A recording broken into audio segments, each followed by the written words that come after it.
Bonjour et bienvenue. Aujourd'hui, on va traiter de corriger la deuxième partie du problème de l'examen national 2024, session de rattrapage, sciences expérimentales, qui nous dit: on considère la fonction numérique f définie sur R par f de x qui est égale exponentielle de moins x, ln de 1 plus exponentielle de x, soit c de f, sa courbe représentative dans un repère orthonormé OIG. La question 1 petit a demande de calculer f de 0 et de vérifier que f de x est strictement supérieur à 0 pour tout x appartenant à R.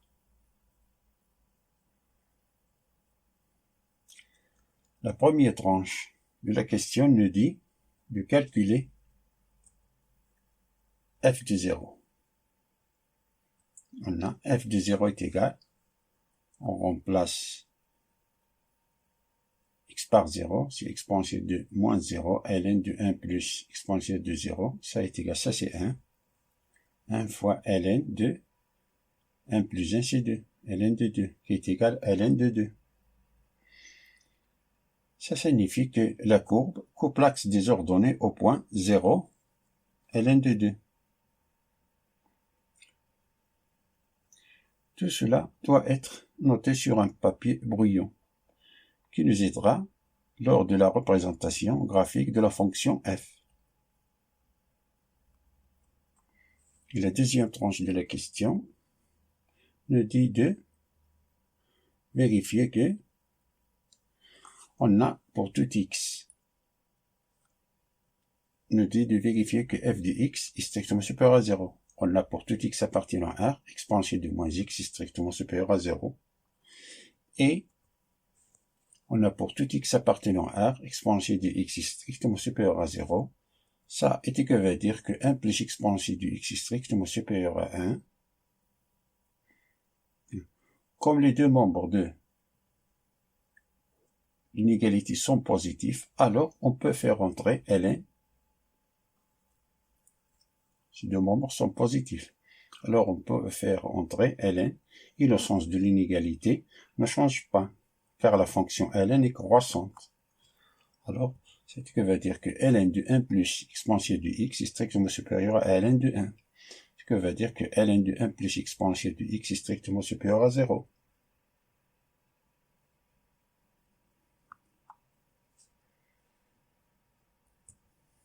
D'où, pour tout x appartenant à R, exponentielle de moins x strictement supérieur à 0 et ln de 1 plus exponentielle de x strictement supérieur à 0. D'où, exponentielle de moins x, ln de 1 plus exponentielle de x strictement supérieur à 0. Ce qui veut dire que f de x est strictement supérieur à 0. F de x est strictement supérieur à 0 signifie que la courbe de la fonction f est au-dessous de l'axe des abscisses. F de x est strictement supérieur à 0, alors la courbe est au-dessous de l'axe des abscisses, qu'il faut annoter dans notre papier brillant.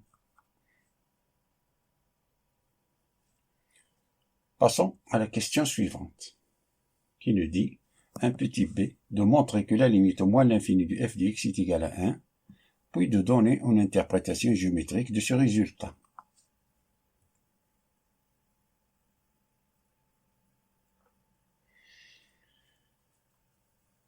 Je vais utiliser deux méthodes différentes pour le calcul de cette limite. Première méthode. D'abord, on rappelle que la limite, quand f de x tend vers 0, de 1 plus f de x à la puissance 1 sur f de x, ça, c'est l'exponentielle, c'est e, est égal à e. Alors, on a la limite au moins l'infini de f de x qui est égal à la limite au moins l'infini de l'exponentielle de moins x ln de 1 plus exponentielle de x. Ça est égal, ça c'est e à la puissance plus l'infini, c'est-à-dire ça nous donne plus l'infini, et ça ln de 1 plus exponentielle de x, e à la puissance moins x, ça c'est 0, et ln de 1 c'est 0. Alors on a plus l'infini fois 0. Ça c'est une forme indéterminée. Alors comment faire pour lever cette indétermination? On a limite au moins l'infini de f de x, si la limite au moins l'infini de exponentielle de moins x ln de 1 plus x, qui est égal à limite au moins l'infini à la puissance moins x, c'est 1 sur x à la puissance x, fois ln de 1 plus exponentielle de x. Ça est égal à la limite au moins l'infini de ln, si on applique la propriété de ln, c'est de ln de 1 plus exponentielle de x à la puissance 1 sur exponentielle de x.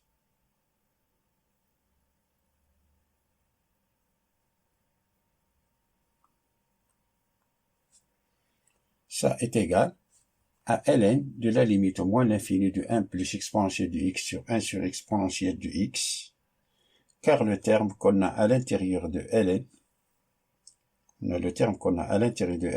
strictement positif. C'est pour cela on a le droit de faire sortir ln. C'est ln de la limite quand x tend vers moins l'infini de 1 plus exponentielle de x sur la puissance 1 sur x. Et comme exponentielle de x tend vers 0 lorsque x tend vers moins l'infini, ça tend vers 0, et ça tend vers, ici, ça tend vers 0, ça tend vers 0, alors on a comme cette formule-là.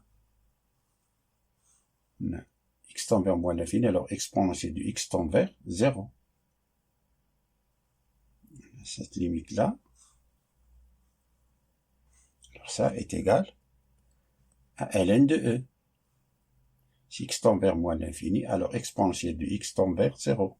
Ça tend vers 0, alors ça c'est 0. Alors on applique cette formule-là, ça est égal à ln de e. Et ln de e est égal à 1.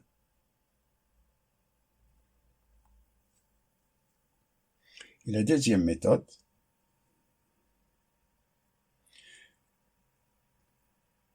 que la limite au moins l'infini de f de x est la limite au moins l'infini de ln de 1 plus exponentielle de x sur exponentielle de x, car on a exponentielle de moins x, c'est 1 sur exponentielle de x. 1 sur exponentielle de x fois ln de 1 plus exponentielle de x, c'est ln de 1 plus exponentielle de x sur x. Si on pose t qui est égal à 1 plus exponentielle de x, ça veut dire que l'exponentielle de x est égal à t moins 1. Ici, x tend vers moins l'infini, alors t tend vers, si x tend vers moins l'infini, ça c'est 0, alors t tend vers 1. Donc, la limite au moins l'infini de la ln de 1 plus exponentielle de x sur exponentielle de x est égale à la limite quand t tend vers 1 de ln de t sur t moins 1. On a remplacé t tend vers 1 plus exponentielle de x c'est t, exponentielle de x c'est t moins 1.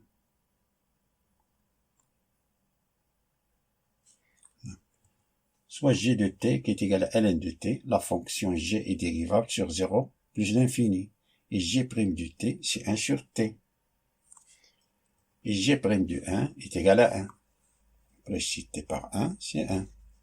Et la limite, la dérivabilité en 1, c'est la limite quand t tend vers 1 de ln de t moins ln de 1 sur t moins 1. ln de 1, ça c'est 0, c'est-à-dire la limite quand t tend vers 1 de ln de t sur t moins 1, ça est égal à 1. Ça, cette limite-là, ce n'est que cette limite-là.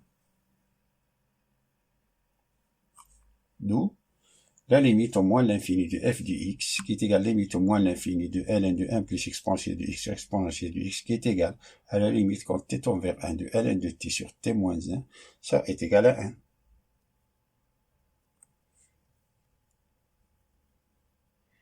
C'est la deuxième méthode.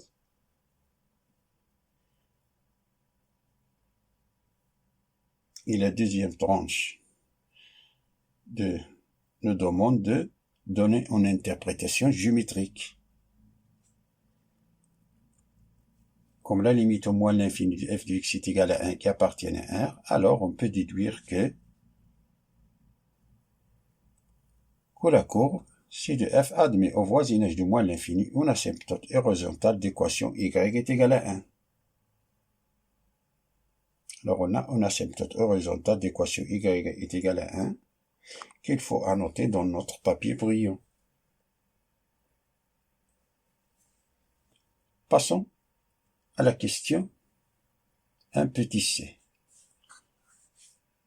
De montrer que la limite en plus l'infini de f de x est égale à 0 et d'interpréter ce résultat géométriquement.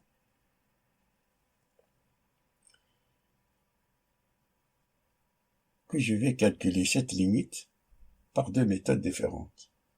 Dans la première méthode, que la limite en plus l'infini de f de x est égale à la limite en plus l'infini d'exponentielle de moins x ln de 1 plus exponentielle de x, ça est égal à la limite en plus l'infini de ln de 1 plus exponentielle de x sur exponentielle de x, ça qui est égal, ça c'est plus l'infini, exponentielle de x en plus l'infini, ça c'est plus l'infini, 1 plus l'infini, c'est plus l'infini, ln de plus l'infini, c'est plus l'infini. Au dénominateur, on a plus l'infini. Plus l'infini sur plus l'infini, c'est une forme indéterminée.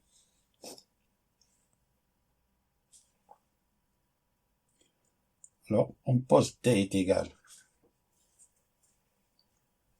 T est égal à 1 plus exponentielle de x. Ça veut dire que l'exponentielle de x est égal à t moins 1. Si x tend vers plus l'infini, alors t tend vers plus l'infini.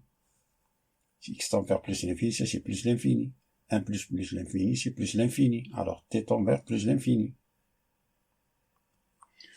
Donc, notre limite, la limite en plus l'infini de ln de 1 plus i exponentielle de x sur exponentielle de x, c'est égal à la limite en plus l'infini. Ça c'est t, ln de t sur t moins 1.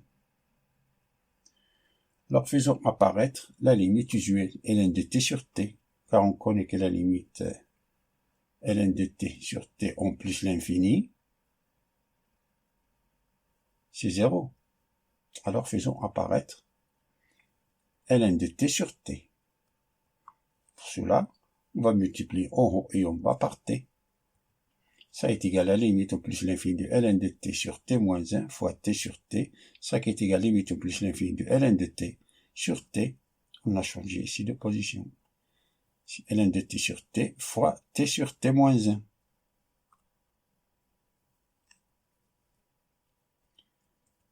Qui est égal à la limite en plus l'infini de ln de t sur t fois limite en plus l'infini de t sur t moins 1. Ça c'est 0. Et ça c'est 1.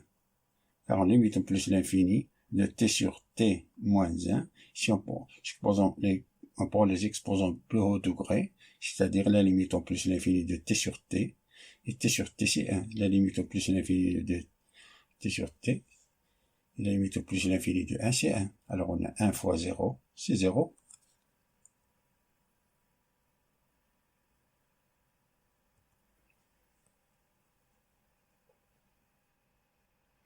Et la deuxième méthode, on a la limite au plus l'infini de f de x, et la limite au plus exponentielle de moins x, ln de 1 plus exponentielle de x, ça est égal à 0, plus l'infini. Ça c'est 0, et ça c'est plus l'infini. 0 fois plus l'infini, c'est une forme indéterminée.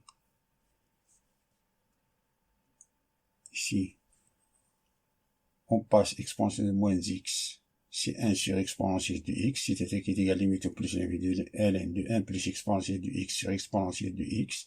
Ça, ici, on a plus l'infini, ici, plus l'infini. On a, c'est une forme indéterminée. C'est aussi une forme indéterminée. Alors, pour lever cette indétermination, on va, le numérateur, on le va factoriser. Ce qu'on a à l'intérieur de ln, on le va factoriser par exponentielle de x. Ça, c'est la limite en plus l'infini de ln de l'exponentielle de x facteur de 1 sur exponentielle de x plus 1, tout divisé par exponentielle de x, qui est égal à limite en plus l'infini. Ça, on applique la propriété de ln, c'est ln de l'exponentielle de x plus ln de 1 sur exponentielle de x plus 1 sur exponentielle de x. Ça est égal, ça c'est x. Alors on a x sur exponentielle de x plus ln de 1 plus exponentielle de x sur exponentielle de x. qui est égal la limite en plus l'infini de x sur exponentielle de x fois la limite en plus l'infini de 1 sur exponentielle de x fois ln de 1 sur exponentielle de x plus 1. Ça, c'est ça.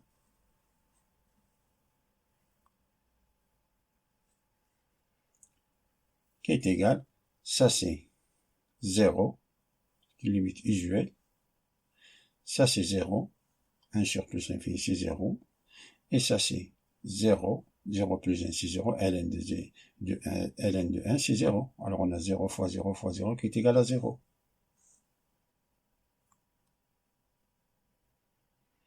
Et l'interprétation géométrique, comme on a la limite en plus l'infini de f de x est égal à 0 qui appartient à R, alors on peut déduire que la courbe, si de f au voisinage de plus l'infini, admet une asymptote horizontale d'équation y est égale à 0, c'est-à-dire l'axe des abscisses.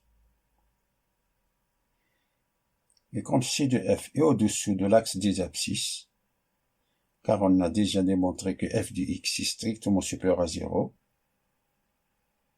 qu'il faut noter dans notre papier brouillon. Alors on a ici la courbe est au-dessous de l'axe des abscisses,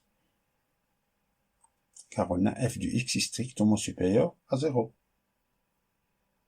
Ne pas oublier ça d'annoter dans notre papier brouillon. Passez à la question 2 petit a.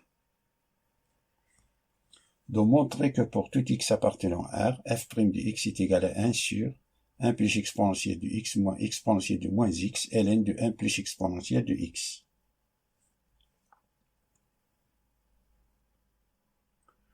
On a f de x qui est égal à exponentielle de moins x, ln de 1 plus exponentielle de x.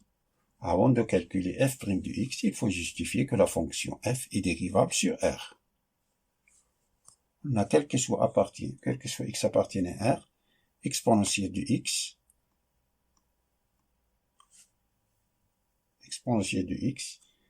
strictement supérieur à 0. C'est-à-dire 1 plus exponentielle de x est strictement supérieur à 1. Donc la fonction ln de 1 plus exponentielle de x est dérivable sur R. Et la fonction exponentielle de moins x est dérivable sur R. Alors le produit d'une fonction dérivable sur R est également dérivable sur R. De la fonction f de x qui est égale à exponentielle de moins x ln de 1 plus exponentielle de x est dérivable sur R.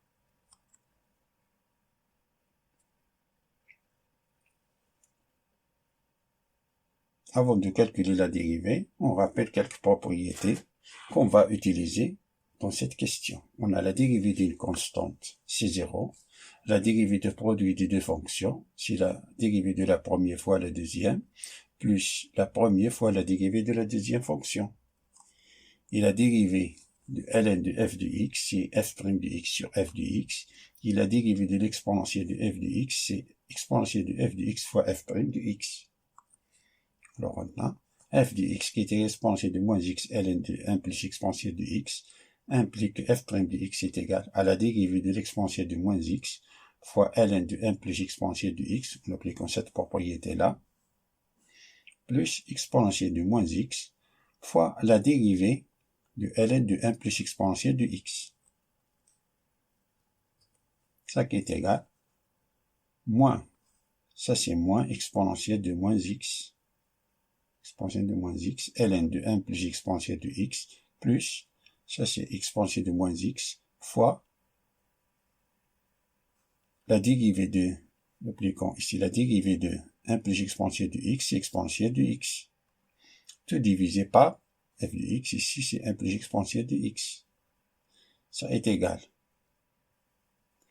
Ça c'est exponentielle de moins x fois exponentielle de x, c'est exponentielle de moins x plus x, c'est-à-dire exponentielle à la puissance 0. À la puissance 0 c'est 1.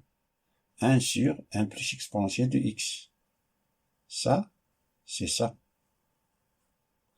Moins exponentielle de moins x, ln de 1 plus exponentielle de x. Ça, c'est l'expression demandée. Alors, voyons la question suivante. De petit b. De vérifier que pour tout x appartenant à R, f' de x est égal à exponentielle de x moins 1 plus exponentielle de x facteur de ln de 1 plus exponentielle de x, tout divisé par exponentielle de x facteur de 1 plus exponentielle de x.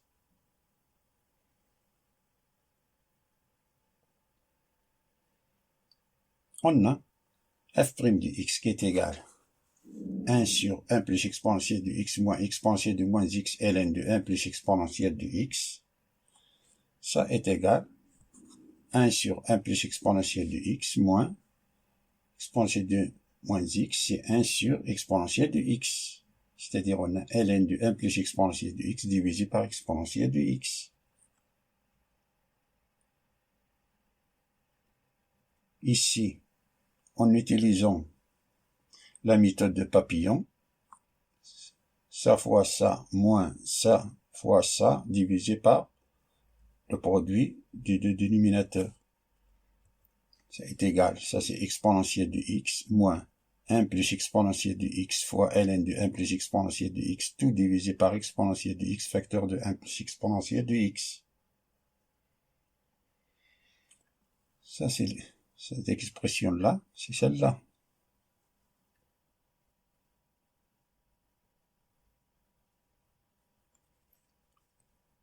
Voyons la question de petit c. De déduire que f est strictement décroissante sur R. On peut utiliser les questions 1 petit c de la partie 1.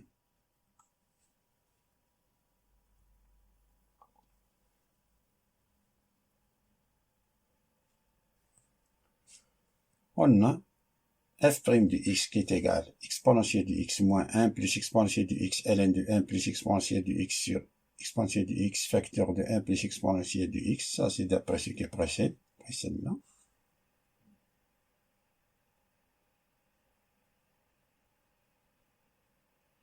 D'après la question 1 petit c de la partie 1, on a démontré que l'exponentielle de x moins 1 plus exponentielle de x ln de 1 plus exponentielle de x est inférieur ou égal à 0.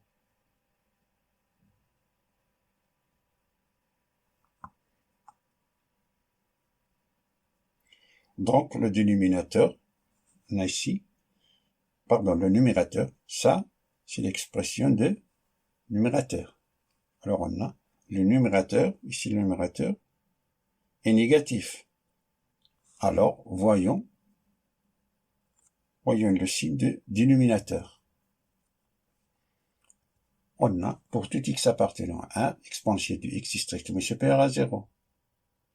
Par suite, l'exponent 1 plus exponentielle de x est strictement supérieur à 1, qui est strictement supérieur à 0. Alors, on a cette expression-là est strictement supérieure à 0. Si celle-là est négative, celle-là est positive, alors la division est négative. Donc, f' de x est inférieur ou égal à 0, signifie que f est strictement décroissante sur R.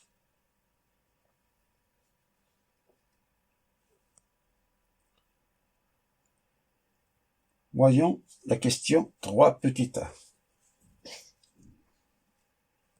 Il nous dit de déterminer l'équation de la tangente t à la courbe c de f au point d'abscisse 0.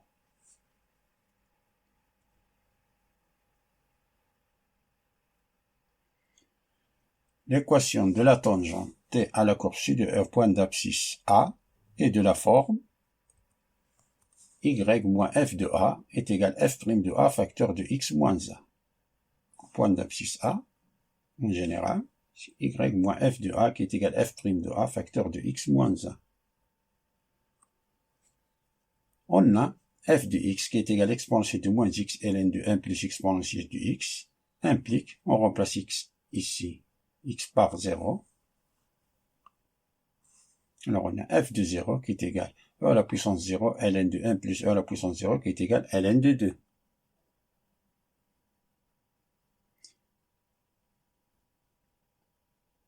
f de 0 est égal à ln de 2, ça veut dire que la courbe passe par le point 0 ln de 2. Et on a f' de x qui est égal à 1 sur 1 plus exponentielle de x moins exponentielle de moins x ln de 1 plus exponentielle de x. Si on remplace par 0, f' de 0, c'est 1 sur 1 plus e à la puissance 0 moins e à la puissance 0 ln de 1 plus puissance 0, ça est égal, ça c'est 1 demi, puissance 0 c'est 1. 1 sur 1 plus 1 c'est 1 demi, moins ln de 2. D'où notre équation t de la tangente, si y moins f de 0 qui est égal à f' de 0 facteur de x moins 0, ça est égal y moins f de 0, qu'on a déjà calculé chez ln de 2, est égal f' de 0 c'est 1 demi moins ln de 2 fois x. X moins 0 c'est x. Ce qui veut dire que y est égal à 1 demi moins ln de 2 fois x plus ln de 2.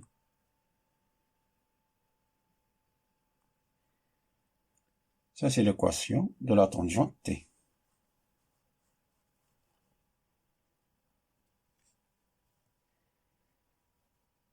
Voyons la question 3 petit b. De vérifier que la tangente t passe par le point A de coordonnées 1 et 1 demi.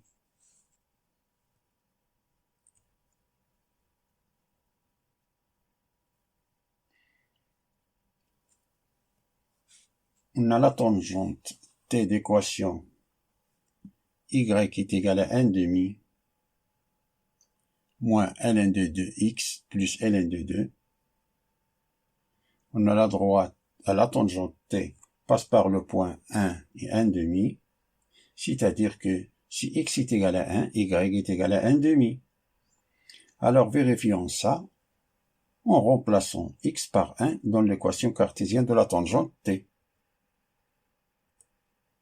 Alors on a y est égal à 1 demi moins ln de 2.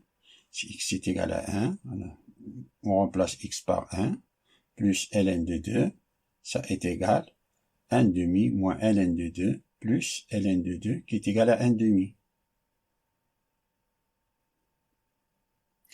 Donc, il est vraiment que la tangente t passe par le point A.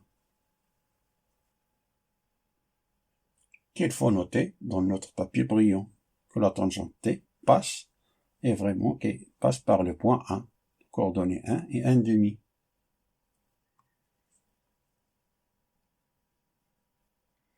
Passons à la question C, qui nous dit de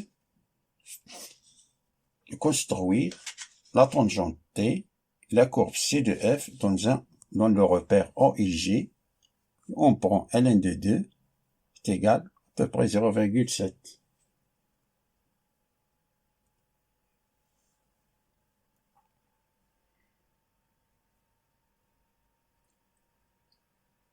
On a les étapes à suivre pour la construction de la courbe. La première étape est de dessiner les axes des abscisses et des ordonnées. La deuxième, définir le domaine de définition, les points de coupement avec les axes. Troisième, dessiner les asymptotes et la direction de la courbe et sa position par rapport aux asymptotes. Quatrième, définir les points maximum, minimum, les points d'inflexion, les tangentes et les demi-tangentes. Cinquième, tracer les intervalles de croissance et croissance. C'est à peu près, ça c'est le guide pour la construction d'une courbe.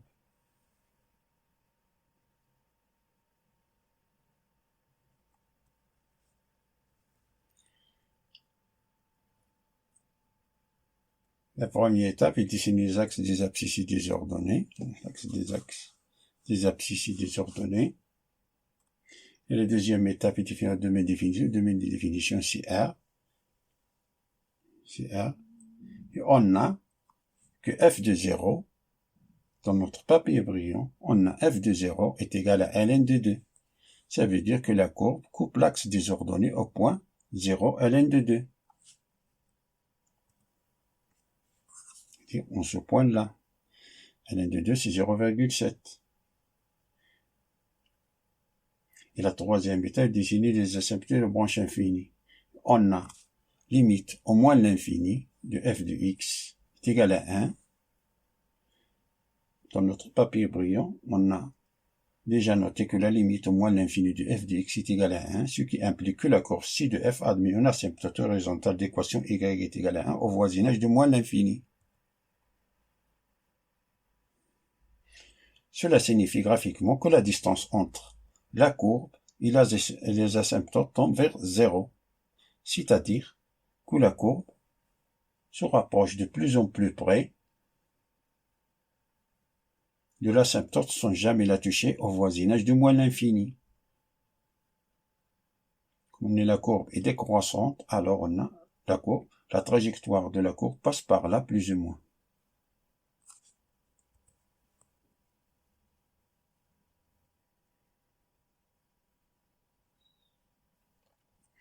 Et on a encore calculé que la limite en plus l'infini de f de x est égale à 0, signifie que la courbe admet une asymptote horizontale d'équation y est égale à 0, c'est-à-dire l'axe des abscisses au voisinage de plus l'infini.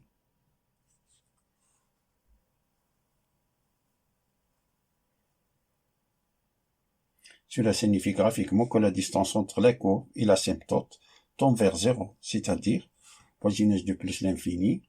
La courbe se rapproche de plus en plus près de l'asymptote sans jamais la toucher au voisinage de plus l'infini. Et la courbe passe par là, plus ou moins. Car on n'a pas oublié, dans notre papier brouillon, on a f de x qui est strictement supérieur à 0, c'est-à-dire au-dessous de l'axe des abscisses.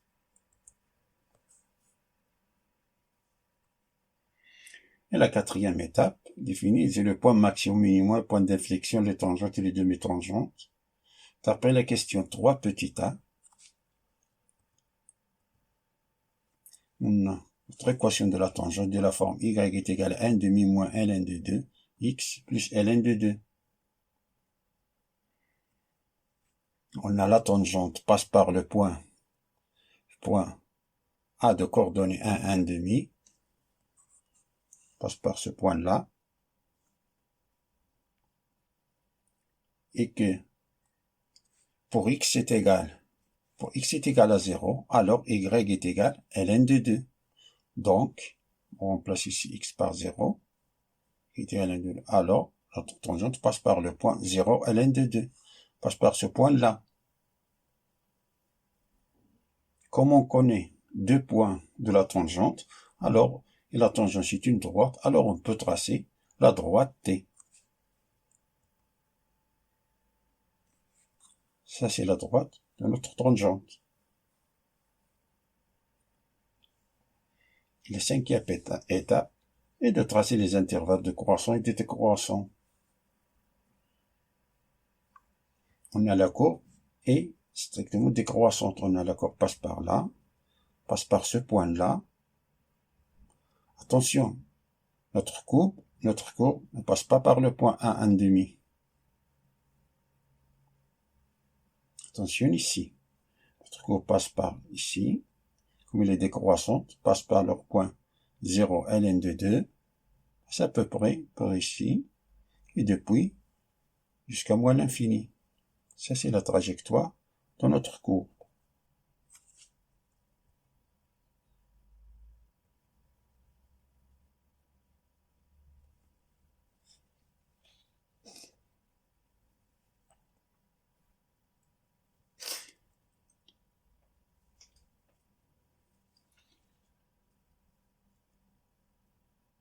Passons à la question 4 petit a. De montrer que f admet une fonction réciproque f-1 définie sur l'intervalle grand G que l'on déterminera. Il n'est pas demandé de déterminer f-1 de x.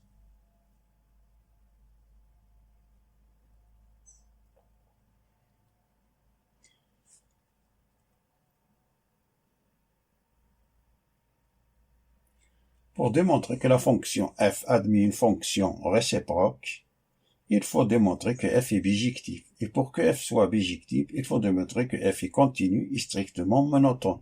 C'est-à-dire qu'à chaque point de l'ensemble de départ correspond à un seul point de l'ensemble d'arrivée. On a f de x qui est égal à exponentielle de moins x ln de 1 plus exponentielle de x. On a f est continu sur R. Car exponentielle de moins x est continue sur R. Et la fonction 1 plus exponentielle de x qui continue sur R, et pour tout x appartenant à R, 1 plus exponentielle de x est strictement supérieur à 1, qui est strictement supérieur à 0. Par suite, ln de 1 plus exponentielle de x qui continue sur R. Et d'après ce qui précède, on a la fonction f est strictement décroissante sur R. Donc f est bijectif. Par suite, f admet une fonction réciproque définie sur quand g qui est égal à f dans notre ensemble de parts c'est R. F de R. De moins l'infini plus l'infini.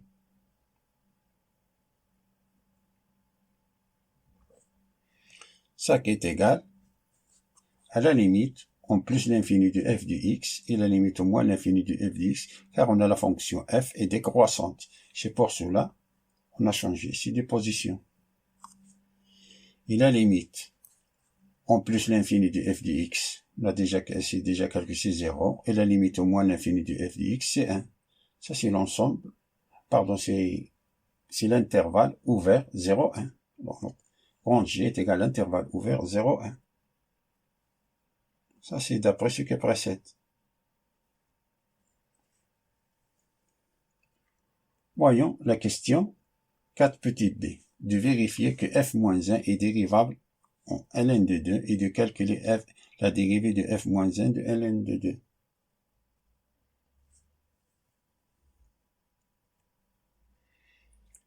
La première tranche de la question nous dit de vérifier que f-1 est dérivable en ln de 2. Pour cela, on rappelle que si la fonction f est dérivable en a et f' de a est différent de 0, donc f-1, la fonction réciproque, est dérivable en b qui est égal à f de a. Donc, ce théorème, on a b, c'est ln de 2. Attention, b, c'est ln de 2. On sait encore que la dérivée de la fonction réciproque de f-n de x, c'est 1 sur f' rond f-n de x. D'après la question 3 petit a, on a calculé que f de 0 est égal à ln de 2. Donc on a a, on a ici a, qui est égal à, on a ici a, c'est 0. A, c'est 0. ln de 2, c'est b. A, c'est 0.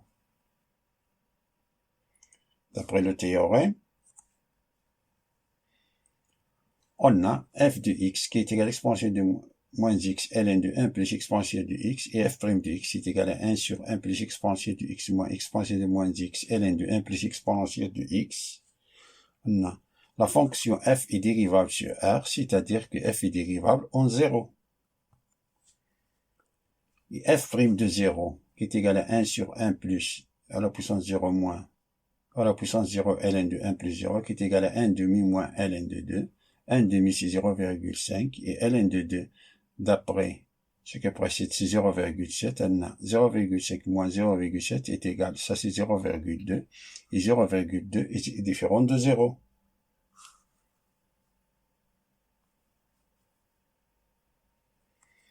Par suite, f-1 est dérivable en x est égal à ln de 2, où f de 0 est égal à ln de 2. Et la deuxième tranche de la question nous dit de calculer la dérivée de f-1 de ln de 2.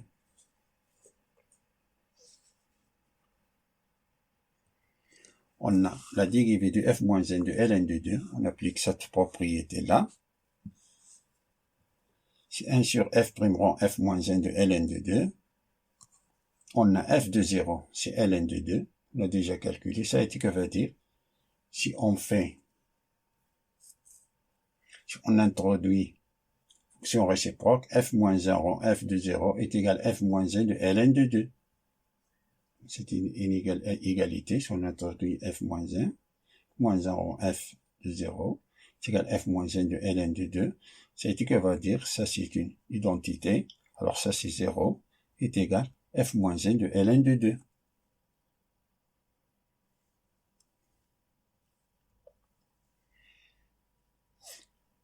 et f' de 0 est égal à 1 demi moins ln de 2.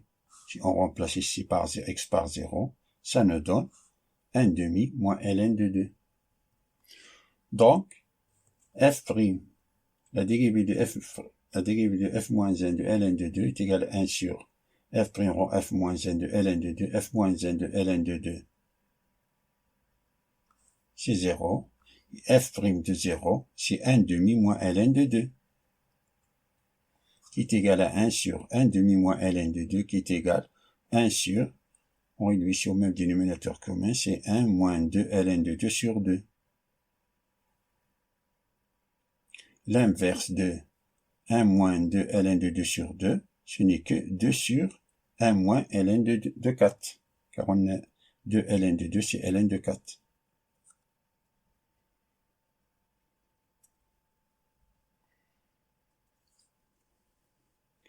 Passons à la question suivante. Soit lambda, un réel strictement positif. Petit a, vérifier que 1 sur 1 plus exponentielle de x est égal à exponentielle de moins x sur 1 plus exponentielle de moins x.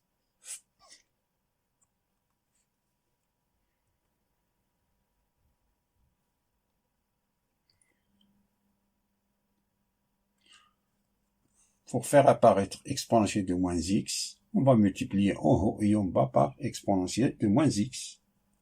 Ça est égal à 1 sur 1 plus exponentielle de x fois exponentielle de moins x sur exponentielle de moins x. Ça, c'est exponentielle de moins x divisé par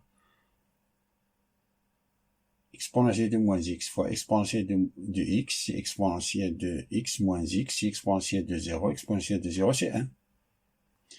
Plus exponentielle de moins x fois 1, c'est exponentielle de moins x. Ça, c'est l'expression demandée. Voyons la question 5 petit b. Il dit de montrer que l'intégrale entre 0 et lambda de 1 sur 1 plus exponentielle de x d de x est égale à ln de 2 moins ln de 1 plus exponentielle de moins lambda.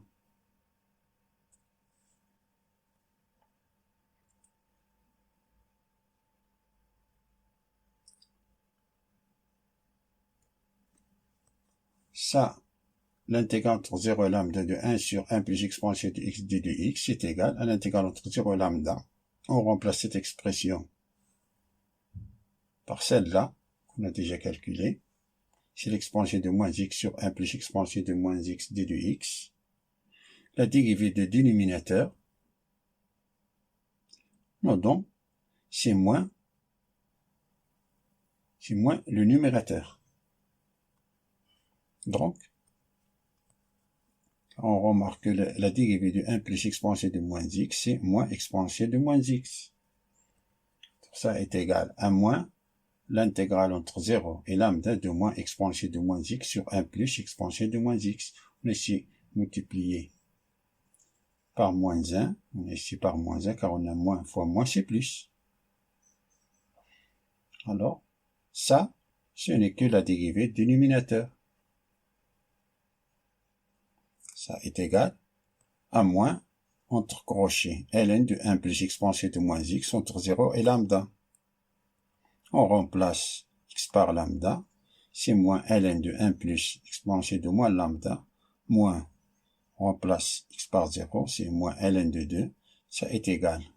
Moins fois moins, c'est plus, c'est ln de 2, moins ln de 1 plus exponentielle de moins lambda. Et ça, c'est l'expression demandée.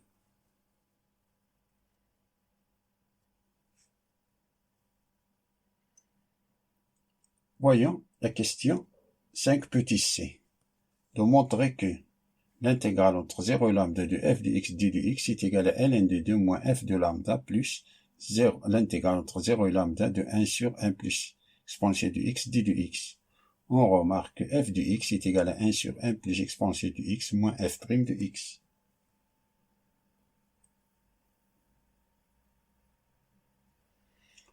On remplace f de x par cette expression-là. C'est 1 sur 1 plus exponentielle de x moins f' de x. Et ça, c'est égal à l'intégrale entre 0 lambda de 1 sur 1 plus exponentielle de x dit du x moins l'intégrale entre 0 lambda de f' du x.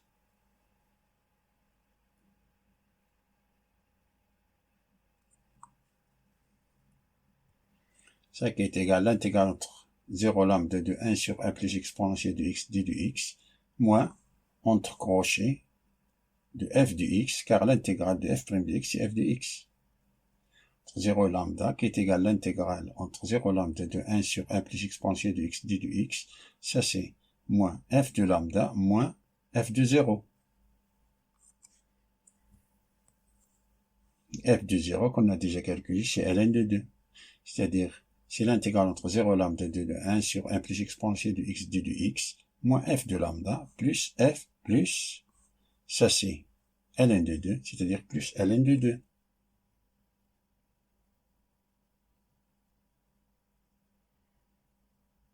Si on arrange cette expression, ça nous donne ln de 2 moins f de lambda plus l'intégrale entre 0 lambda de 1 sur 1 plus exponentielle de x d dx. Ça, c'est l'expression demandée. Passons à la question 5 petites d. Il dit déduire en fonction de lambda l'aire A lambda, A sub lambda, de la partie de plan délimitée par la courbe ci de f, l'axe des abscisses et la droite d'équation x est égal à 0, x est égal à lambda.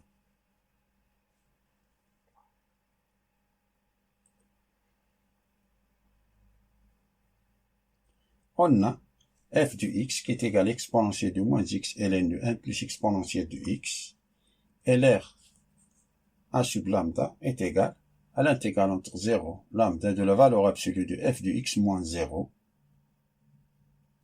Ça est égal à l'intégrale entre 0 lambda, valeur absolue de f de x d de x, qui est égal à l'intégrale entre 0 lambda de f de x d de x, car on a f de x est strictement supérieur à 0, d'après la question 1 petit a.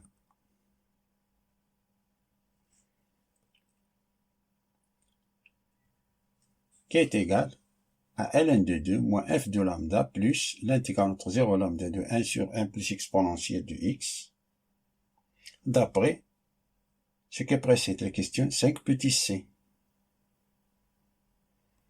Et ça qui est égal en même temps ln de 2 moins f de lambda plus ln de 2 moins ln de 1 plus exponentielle de moins lambda, unité de l'aire, d'après la question 5 petit b. Ça qui est égal, ça c'est 2 ln de 2 moins f de lambda moins ln de 1 plus exponentielle de moins lambda, unité de l'aire. Unité de l'aire, c'est le module de I fois le module de G.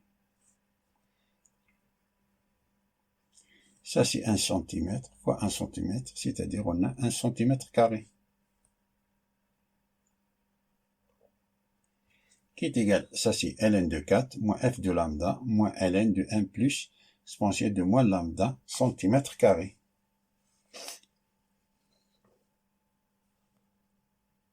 Voyons la dernière question, ce problème, qui nous dit de calculer la limite quand lambda tend vers plus l'infini de a sub lambda.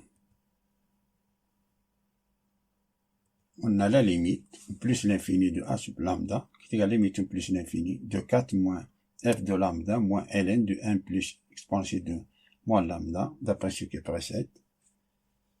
Ça qui est égal à la limite lambda tend vers plus l'infini de ln de 4 moins la limite de lambda tend vers plus l'infini de f de lambda moins la limite quand lambda tend vers plus l'infini de ln de 1 plus exponentielle de moins lambda. Ça qui est égal à limite en plus l'infini de a lambda est égal à ln de 4. Ça c'est ln de 4.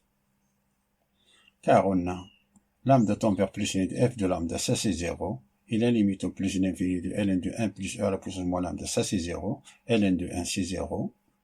Et ça c'est d'après ce qui est précédent, on a calculé que la limite en plus l'infini de x tend vers plus l'infini de f de x, c'est 0. Donc, ça est égal à ln de 4.